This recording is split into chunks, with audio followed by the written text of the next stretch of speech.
Brother చెప్పండి. 100 రోజుల Congress party పరిపాలన ఎట్లా ఉంది? విద్యార్థులు, నిరుద్యోగులు ఎట్లా సాటిస్ఫైగా ఉన్నారా లేరా? ఈరోజు కంప్లీట్‌గా ఈ ఆ! ప్రభుత్వం వచ్చిన తర్వాత ఆ! 10 ఏళ్ల పాటు రాక్షస పాలన చూసిన తర్వాత ఆ! ఈ ఈ కొత్త ప్రభుత్వం కాంగ్రెస్ ప్రభుత్వం వచ్చినాక విద్యార్థుల గురించి, తర్వాత ఎడ్యుకేషన్ గురించి ప్రత్యేక శ్రద్ధ వహించి హ్మ్. ఈరోజు విద్యార్థులందరికీ న్యాయం చేసే బాధ్యత నాదని చెప్పి హ్మ్. రేవంత్ రెడ్డి గారు ప్రగల్భాలు పలికారు. ఓకే. కానీ ఈరోజు కేసీఆర్ కంటే మరీ ఘోరంగా రాక్షస పాలన, రజాకారుల పాలన ఈరోజు కొనసాగుతుంది. ఓకే. విశ్వవిద్యాలయాలు 10 ఏళ్ల పాటు నిర్వీర్యమైన పరిస్థితి ఏర్పడ్డది. కానీ ఈయన వచ్చిన 20 రోజులకే జీవో నెంబర్ 55ను తీసుకొచ్చి అగ్రికల్చర్ యూనివర్సిటీలో దాదాపు ఆ యొక్క యూనివర్సిటీలో ల్యాబ్ అంటే జరిగేదే భూమిలో. అలాంటి భూమిని 100 ఎకరాల భూమిని తీసుకోవడం అంటే ఇది కేవలము ఎడ్యుకేషన్ విద్యా విధానాన్ని ఈరోజు తెలంగాణ రాష్ట్రంలో ఉన్నటువంటి బడుగు బలహీన వర్గాలు, దళిత గ్రామీణ వర్గాలు ఈరోజు విద్యార్థులందరూ కూడా చదువుకోకుండా ఈ ప్రభుత్వాలన్నీ కూడా ఏ కులస్తుడు ఆ కుల అంటే వృత్తి చేయాలి తప్ప మరొకటి కాదని చెప్పి ఈరోజు ఈ ప్రభుత్వాలు కేవలము విద్యార్థులను పేద మద్దతు బడుగు బలహీన వర్గాల విద్యార్థులు రెక్కాడితే డొక్కాడని విద్యార్థులందరినీ కూడా కేవలం అదే స్థాయిలో ఉంచాలి. వీళ్ళు చదువుకోవద్దు, వీళ్ళు చదువుకుంటే బాగుపడతారనే కేవలం కుట్రపూరిత రాజకీయాలే చేస్తున్నారు తప్ప ఈరోజు మరొకటి కాదని తెలియజేస్తున్నాం. ఈరోజు విద్యార్థులందరూ కూడా ఈరోజు ఉస్మానియా యూనివర్సిటీలో అయితే వందే మాతర యుద్ధం నుండి తెలంగాణ ఉద్యమాన్ని తీసుకొచ్చి దానికి ఊపిరి పోసిన గడ్డ ఉస్మానియా యూనివర్సిటీ. అలాంటి ఉస్మానియా యూనివర్సిటీని పట్టించుకున్న నాదుడే లేడు.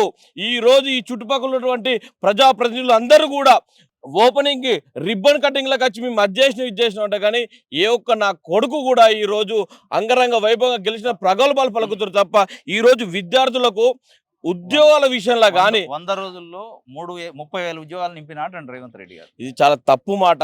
ఇప్పటికైనా రేవంత్ రెడ్డి గారు మీకు సోయి ఉన్నది, మీరు అంత కొంత చదువుకున్నారు, చదువుకున్న లెక్క మాట్లాడండి. మీరు ఇష్టానుసారంగా మాట్లాడితే కాదు. ఈరోజు గురుకుల ఉద్యోగాలు 9,000 పోస్టులకు కేవలం 5,700 పోస్టు భర్తీ అయినాయి. దానికి నోటిఫికేషన్ వేసింది నువ్వు కాదు. ఆనాడు మేము విద్యార్థులం, ఉస్మానియా యూనివర్సిటీ విద్యార్థులను కొట్లాడితే కేసీఆర్ ఎలక్షన్ స్టంట్లో భాగంగా వేసిన నోటిఫికేషన్ అది. అదేవిధంగా పోలీస్ రిక్రూట్మెంట్ కూడా ఆ విధంగా వేసి ఫిలప్ చేసింది. ఆ నోటిఫికేషన్ నువ్వు వేసి దాన్ని భర్తీ చేస్తే అది నువ్వు ఫిలప్ చేసినట్టు. అంతేగాని ఎవడో దానికి నువ్వు కాదు కదా. కొంచెం మనం భాష నీలాగా మాట్లాడలేం. కొంచెం చదువుకునే వాళ్ళము, నీలాగా ఇష్టానుసారంగా మాట్లాడటం కదా. కొంచెం చదువుకునే వాళ్ళం. దయచేసి నోటిఫికేషన్ నువ్వు వేసి నువ్వు ఫిలప్ చేస్తావు నీ పరిపాలన. అదేవిధంగా ఈరోజు దాదాపుగా 9,000 పోస్టుల్లో కేవలం 5,000 పోస్టులు ఫిలప్ అయినాయి గురుకులల్లో. మిగిలిన 4,000 పోస్టులను నింపండి అని చెప్పి విద్యార్థులు, మెరిట్ విద్యార్థులు, ఎలిజిబుల్ విద్యార్థులు, పిహెచ్డి నెట్ కొట్టిన విద్యార్థులు తిరుగుతూ ఉంటే కనీసం ఇప్పటి వరకు అపాయింట్మెంట్ ఇయ్యని వ్యక్తివి నువ్వా ఈ రాష్ట్రానికి సీఎం. అదేవిధంగా చూసుకున్నట్టయితే ఈరోజు సమస్యలు ఎక్కడ ఉన్నాయి. కానీ కేవలము మీరు ఈ తెలంగాణ రాష్ట్రంలో 6 గ్యారంటీలు పెట్టి 100% సక్సెస్ఫుల్ అయినాయని చెప్పి ప్రగల్భాలు పలుకుతారు. కానీ ఈరోజు 6 గ్యారంటీలలో 5వ గ్యారంటీ అయినటువంటి యువ వికాసం ప్రతి విద్యార్థికి 5 లక్షల రూపాయలు కేటాయిస్తా అని చెప్పి పెద్ద ఎత్తున మాట్లాడిన మీ మినిస్టర్లు అందరూ కూడా ఈరోజు దాన్ని ఎందుకు ఎత్తుతలేరని ఈరోజు విద్యార్థి లోకం నుంచి అడుగుతున్నాం. అదేవిధంగా కేవలం నీ కాన్స్టిట్యున్సీకే కొన్ని 100,000 కోట్లు శాంక్షన్ చేసుకుంటున్నావు కదా, మరి మిగతా కాన్స్టిట్యున్సీలు ఈ తెలంగాణ రాష్ట్రంలో లేవా అని ఈరోజు మేము అడుగుతున్నాం. అదేవిధంగా ప్రతి మండలానికి కూడా ఇంటర్నేషనల్ స్కూల్ కడతానన్నావు. కానీ కేవలం నీ యొక్క కాన్స్టిట్యున్సీలో కట్టడంలో అంతర్యమైంది. ఈరోజు తెలంగాణ రాష్ట్రంలో 119 కాన్స్టిట్యున్సీల మీద మీకు అవగాహన లేదా? 119 కాన్స్టిట్యున్సీలు మీ యొక్క తెలంగాణ రాష్ట్రానికి సీఎంవి కాదా? నువ్వు కేవలం ఎమ్మెల్యే అనుకుంటున్నావా, సీఎం అనుకుంటున్నావా? నువ్వు వెంటనే ప్రెస్ మీట్ చెప్పాలి. అదేవిధంగా 119 కాన్స్టిట్యున్సీలు ఉన్న 118 ఎమ్మెల్యేలు కూడా మాట్లాడాలి. అది ఒక్కటే ఒక తెలంగాణ రాష్ట్రంలో ఉందా, మిగతా అన్ని మన తెలంగాణ రాష్ట్రంలో లేవా అని అడగాలి. మీరు అడగకపోతే ఒక్కొక్కరిని గల్లా పట్టి కూడా అడిగేటందుకు కూడా విద్యార్థులు రెడీ ఉన్నాం. మా స్కాలర్షిప్లు తెలంగాణ రాష్ట్రంలో 2021 వరకు దాదాపు 5,300 కోట్లుంటే ఇప్పటి వరకు రిలీజ్ కాలేదు. దాదాపు ఈ యొక్క ఇంకా 2 సంవత్సరాలు కలుపుకుంటే దాదాపు 8,000 కోట్ల రూపాయల ఫీజు రియంబర్స్మెంట్ ఈ తెలంగాణ రాష్ట్రానికి ఇక విడుదల చేయకుండా మీరున్నారు. ఈ యొక్క తెలంగాణ రాష్ట్రంలో ఈ నిన్న మొన్న గురుకులాలు కానిస్టేబుల్ ఉద్యోగాలు వచ్చిన విద్యార్థులు సర్టిఫికెట్ల కోసం కాలేజీల వెంట పెడతా ఉంటే ఈ రోజు నీకు మొత్తం కడితే కానీ నీకు ఇవ్వమని బెదిరిస్తూ ఉంటే విద్యార్థులు లబో దిబం అనుకుంటా హైయర్ ఎడ్యుకేషన్ చుట్టూ ఈరోజు పోలీస్ స్టేషన్ల చుట్టూ తిరుగుతున్నారు. కనీస జ్ఞానం కూడా లేకుండా ఈరోజు కేవలం మూర్ఖత్వ పాలన కార్పొరేట్ల తొత్తులుగా వివరించుకుంటా భూ కబ్జాలు చేసుకుంటా మీ యొక్క రాజకీయాన్ని చేసుకుంటూ ఉన్నారు. కానీ ఈ రోజు మిమ్మల్ని గెలిపించి గద్దెన కూర్చున్నట్టు పెట్టిన ఈరోజు విద్యార్థి లోకాన్ని ప్రజలను మర్చిపోతున్నారు. ఖబర్దార్ గుర్తుపెట్టుకో రేవంత్ రెడ్డి, నువ్వు గిట్లా ఇదే కొనసాగిస్తే 100 రోజులైనా కదా నీ 100 రోజుల సుపరిపాలన కాదు రజాకారుల పరిపాలన అని చెప్పేసి విద్యార్థులకు భావిస్తుంది. ఇదే వైపు నువ్వు వెళ్తా ఉంటే రానున్న రోజులలో కేసీఆర్కి ఏ విధంగా కుక్క బతుకు పడిందో అంతకు ఘోరమైన బతుకు నీకు పడుతుందని రేవంత్ రెడ్డి ఖబర్దార్ అని తెలియజేస్తున్నాం. ప్రజాపాలన బాగుందా నిరంకుశ పాలన అంటాడు కాంగ్రెస్ పార్టీ? ఎప్పుడు బీఆర్ఎస్ పార్టీ నిరంకుశ పాలన పోయి ప్రజాపాలన వచ్చింది అంటుంది. ఈ రెండిట్లో ఏది బాగుంది అంటారు? ఈరోజు అది రాక్షస పాలన, రాక్షస ప్లేస్ రజాకారుల ప్లేస్ ఈ పాలన రేవంత్ రెడ్డి పాలన.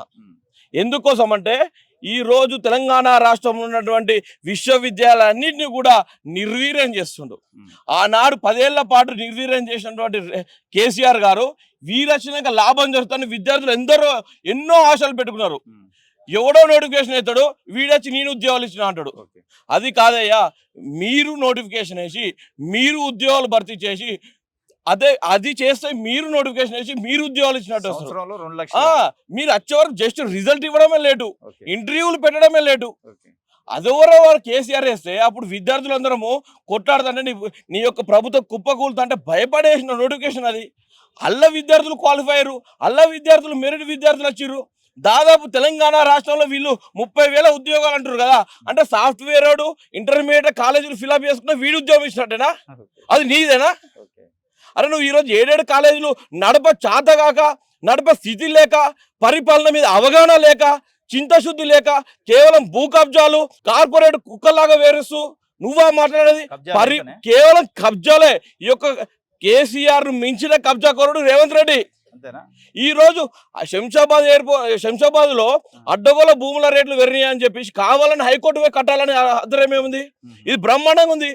ఈ రోజు ఆర్కియాలజీ డిపార్ట్మెంట్ స్పష్టంగా ఇచ్చింది, ఈ యొక్క హైకోర్టు భవనము ఇంకా 200 ఏళ్ల పాటు స్పష్టంగా చాలా దృఢంగా ఉంటుందని చెప్పారు. అరే ఆర్ట్స్ కాలేజ్ ఎప్పుడు కట్టిరు? అది కూడా అప్పుడే కట్టిరు. ఆర్ట్స్ కాలేజ్ ఇంకా 100 ఏళ్ళు ఉంటుందని చెప్తారు. అరే 200 ఏళ్ల పాటు ఉంటుందని చెప్తారు. రేవంత్ రెడ్డి కొంత మినిస్టర్ మాట్లాడతారు, జస్టిస్ గారు అదే కోర్టు తీర్పు రాస్తుంటే అవి పిచ్చ ఊడిపోయి 8 మీద పడ్డారన్నారట. అరే ఏ ఒక్కనికన్నా దిమాకు ఉండదు అనుకుంటున్నారా మీరు? గుర్తుపెట్టుకోర్రి, అంత నిర్వీర్యంగా ఏం లేదు. ఆర్కియాలజీ డిపార్ట్మెంట్ వాళ్ళు దాదాపు 10 రోజుల పాటు దాన్ని పరిశోధించి ఏందని ప్రతి ఒక్కరు క్షుణ్ణంగా చూసిన తర్వాత ఇచ్చిన రిపోర్ట్ అది. కేవలము ఈ యొక్క ప్రభుత్వము అడ్డగోల స్కీముల పేట స్కాములు చేయడానికి మాత్రమే పనిచేస్తుంది తప్ప ఈ రోజు విద్యార్థులకు ప్రజానీకానికి న్యాయం చేయాలి, విద్యార్థులకు చదువుకు ఒక ఉద్యోగం ఇవ్వాలనే జ్ఞానం లేనటువంటి వాళ్ళు ఈ రోజు పరిపాలన చేస్తున్నారు అనేది సిగ్గుచేటుగా ఈ రోజు ఉస్మానియా విద్యార్థులకు భావిస్తుంది.